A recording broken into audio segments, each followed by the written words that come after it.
It's safe to say, I think, that Geert Bruloot is a retail pioneer. He is the founder of boutiques Louis and Cocodrillo, and he is much more than just into retail. He has been curating exhibitions at the Fashion Museum here in Antwerp. He is actually one of the founders of Flanders Fashion Institute, and he is a strong believer in Belgian fashion, and that we like very much. Tom Palmaerts is a futurist, he is a trend watcher, and he is one of the business partners at Trendwatcher, a trend agency specialized in young consumers.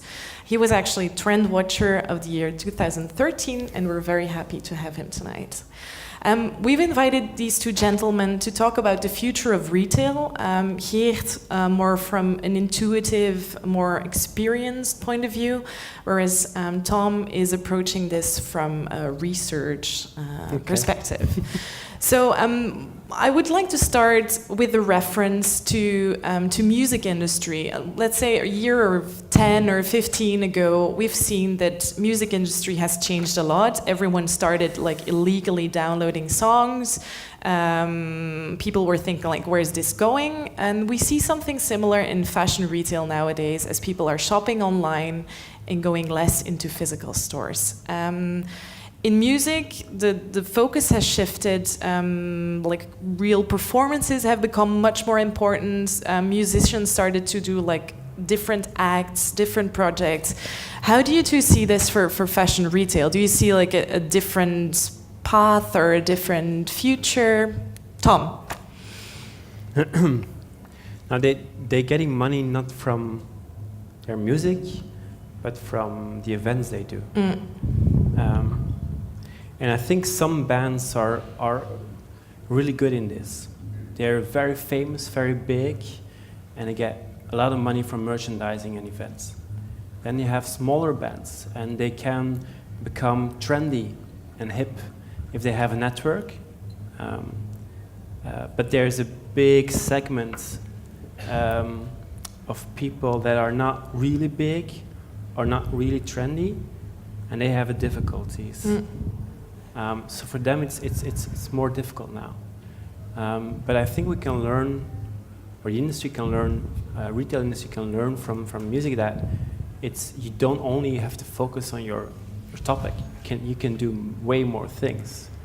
I think a lot of retailers are now already experimenting with the combinations of fashion, hotels. Why not sleep where you buy stuff? X store in Berlin. It's really difficult to find the X store, and you should not Google it. X. And if you Google it, say shop Berlin. But you can also sleep there, and then you have the combination of fashion and food, fashion and drinks, events, expo. So there are a lot of things. Okay. Possible. Geert, you said before that the retailer becomes more of a curator. How do you see this? I see two things. You're right that online shopping has become very important, and also on the domain of online shopping, a lot of things are changing. This is a constant evolution. But I see online shopping more, on the whole online story I see as an instant moment. We just said it will rain next weekend, so we take our iPhone. We said let's go for a trip on the weekend. You go on your iPhone, and tomorrow you're on the plane, instant. Or even better, looking for the cheapest flight, instant, the cheapest. Or we had to go to the fashion wisps tonight. I didn't have shoes. I wanted that shoe in that color. You order them online, and the day after you have them. This is instant, direct. But it doesn't give any emotional experience anymore. So what is contradictorial is that in the same time, brick and mortar stores have to be open 7 on 7. You should say, how? Everybody shops online. No. We see that people want emotion, they want an experience. They come to town, they put the car somewhere, or they come by train, or they come by plane. They go to this place to eat. They heard this is the new restaurant.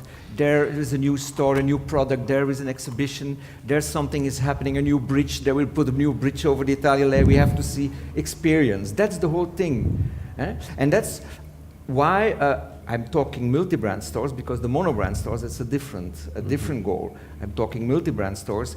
We have to become entertainers. We have to entertain the people by bringing not only the product we sell, but by curating what we buy. One-time products, brands that have a longer consistency, mixing them up, art, food, as you said, drinks, music, maybe sleeping, maybe people want to be entertained. Okay. And I see now that we have big examples that existing since very long. Colette in Paris, who always has acted more like a magazine now. They even sell their windows. They use it as advertising. Another big example, Dover Street Market, where the content of the store always changes. It moves around, new corners pop up every season, others disappear. You have the mixture, you can as well buy Gucci as next to it to add it as the latest product. But it's a different business model. It's more like if you compare it to Colette, I don't think they gain much money from the margin they take on the Colette shoes. It's more Colette like is different you pay a fixed Colette fee. is much older. Yeah. Colette is there since very long. But the business model for a multi-brand store, also us in Antwerp, is that we have to curate our store and bring more than the product as we have done until now since 30 years. Yeah. You gave a very interesting example about Napster, and can you repeat that? Yeah, no, the reason why music became democratized and open to everyone is that because of the guitar, the analog guitar, became data. It became 0, 1, 0, 1, and then people could put it on a CD, people could hack it, upload it, and download it. So the question is, when will this happen for fashion? When will your dress become 0, 1 so that people can hack your dress and download it and print it? And at that moment, a store can become a printer center where you can print your hacked Tim Coppens design. Yeah. So that's going to be a real difficult area. But what I would like to add is, I think online is really difficult for normal retailers today. But I do believe that e-shops are relevant, of course, and are becoming more popular in Belgium in the next 5 years. But IBM did research and they say that in 2020, brick-and-mortar stores will become more sexy, more interesting than online stores. But they have to I think in Belgium it will be a bit later, until 2020. So that's not long anymore. That's not long. But stay alive. It's 4 years. But it will be more experience. It will be more art, food, drinks. I totally agree. And it will also be digital. You can't have everything in your store. So it has to be phygital. It has to be digital. And physical. Fast, instant, like you were saying, and physical, one-to-one conversation, because that's a new luxury. And did IBM speak about the business model? Is it like today that retailers take a margin on the price, or is it a different thing? Is it a fixed fee that brands pay? It will be a mixture, I think. Again, to the example of Colette, we have to be open, and also the producers have to be open to bring new products by way of these multi-brand stores. For instance, let's say Adidas makes a cooperation with X or Y star. It is brought now to that store or to that store. You can find it there. It's only 2 weeks. You come, you buy, and it's over. This is one of the things that the curator of the multi-brand store will have to organize and to trigger and to find. On all domains, not only on fashion, it will have to be brought together. And do you feel that this curator is merely acting from like a personal intuition, or is it a combination with consumer data? The what we call in Flemish het buikgevoel. Yeah. We have always, us at Cocodrillo as well as at Louis, we have always acted like this, what we felt. That's why we are still one store only. There is no Cocodrillo chain. So we felt that with the popping up of online and the growing of online, that you have to go more for the product that is hyped, that everybody wants. But on the other side, I feel now the wheel turning back to the feeling. People come to buy emotion again.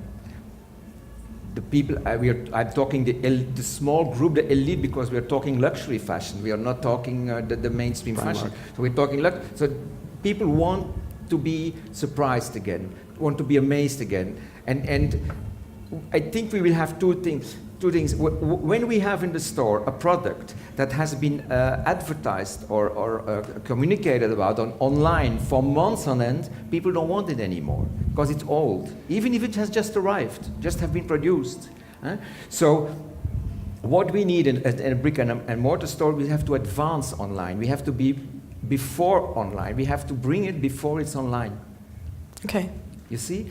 We have to surprise the people. We have to amaze them.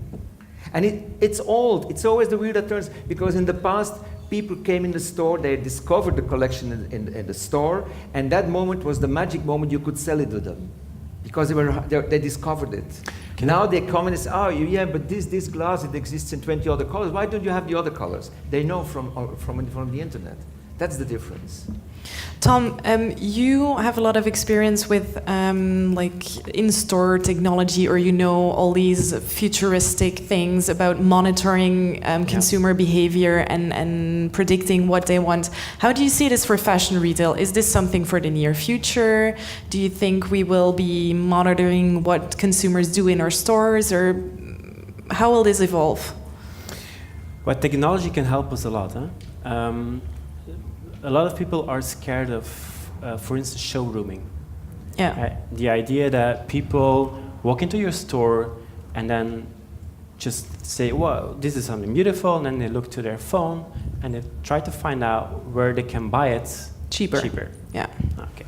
Now, showrooming is one of the best innovations. Why?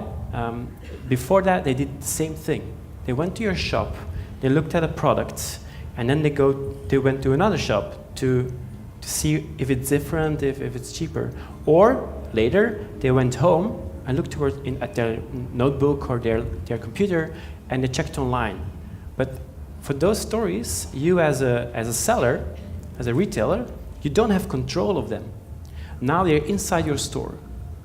They're inside your store, taking their phone and looking.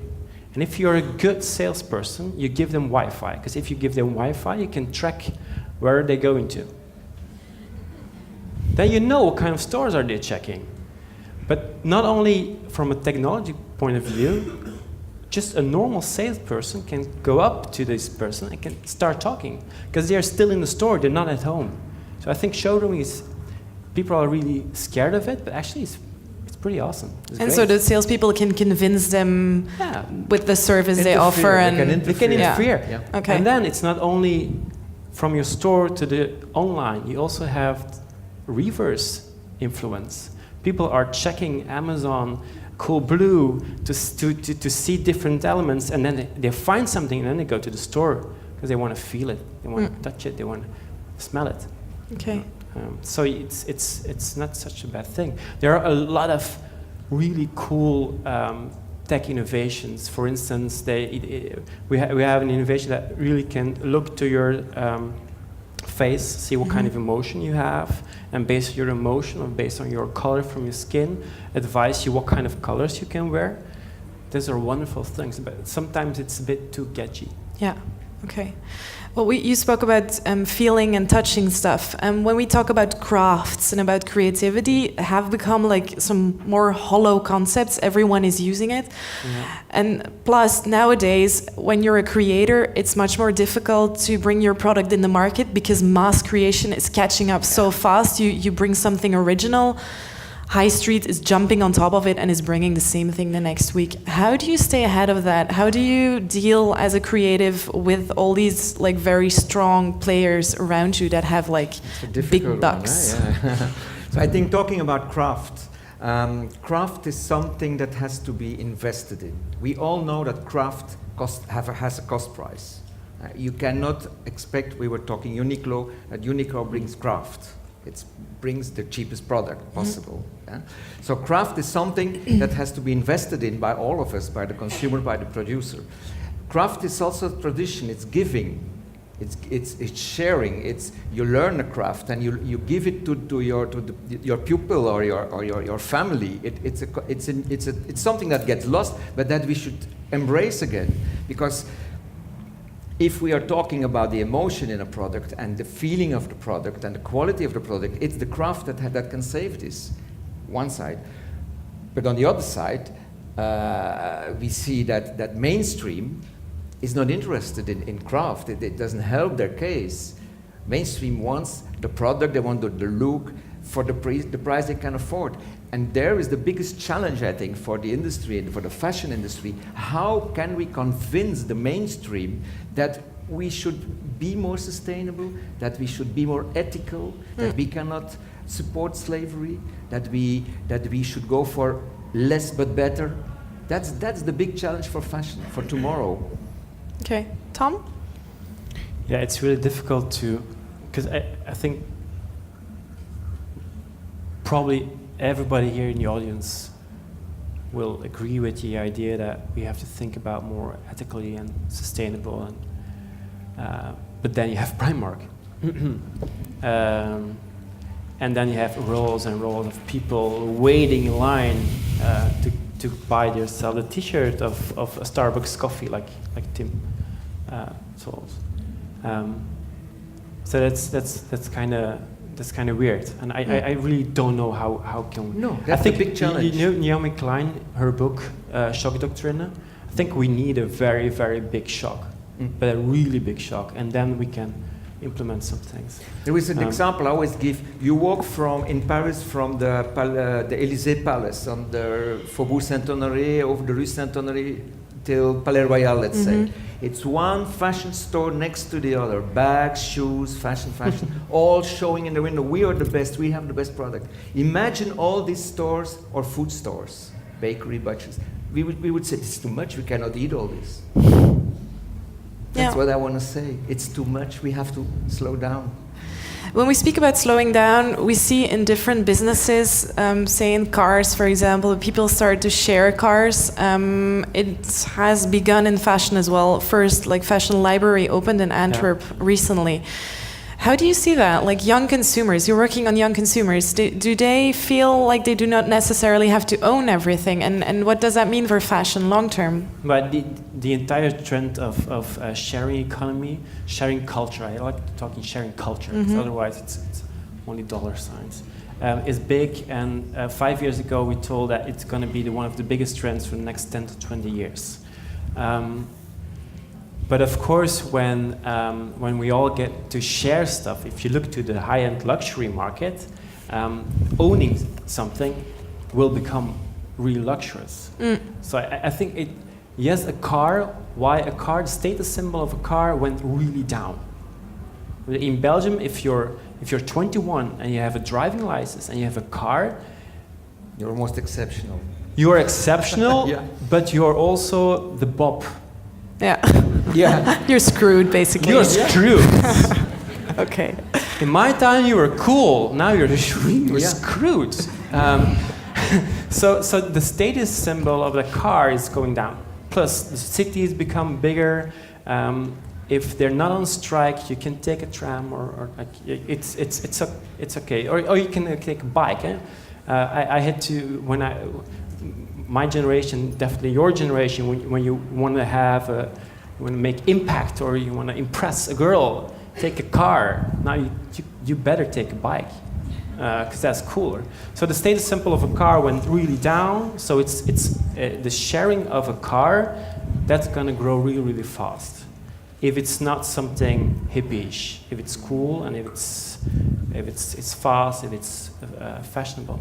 Also, but for clothes, you have indeed a few really good examples already, and we can lease, we can share, we can repair, recycle, upcycle, blah blah blah. But I think a lot of people just want to own their own clothes. But then the question is, what is owning your clothes? And is it just only buying something for the rest of your life? Or is it buying something with the possibilities to, after a year, after 2 years, bring Resell back it. to Team Couples, and then that he can do a bit of restyling Adaptive, to yeah. make it a little bit up to date again. So I think we have to think about a more sustainable long-term relationship with the products you own. Besides, of course, the sharing economy that is gonna explode more and more. Okay, well, to sum up, I can say that we don't have to be pessimistic about fashion retail. No There's way. still a lot coming, a lot of exciting things going on. Thank you very much, Tom and Geert. You're welcome.